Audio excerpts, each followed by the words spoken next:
Welcome to the Slop Temple. We pray this video helps. In this video, I will explain how to connect your Nokia media streamer to your TV. First, locate an open HDMI port on your television and plug in the streamer. Next, connect the power adapter to the streamer and then into a wall outlet. Finally, power on your TV and use your TV remote to select the correct HDMI input. This ensures the streamer's display will appear on your screen, ready for the next steps. Now that your streamer is powered on, let's get the remote ready. Open the battery compartment and insert 2 fresh AAA batteries. The streamer will then guide you through pairing the remote via Bluetooth. Simply follow the on-screen instructions.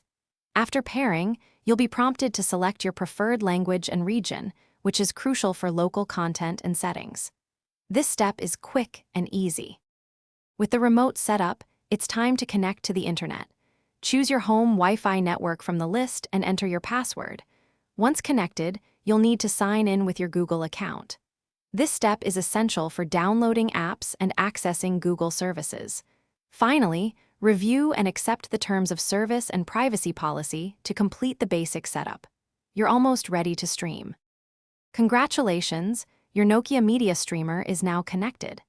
Head over to the Google Play Store to download all your favorite streaming apps, like Netflix or YouTube. Don't forget to explore the settings to optimize your viewing experience, perhaps adjusting the display resolution to 4K Ultra HD if your TV supports it.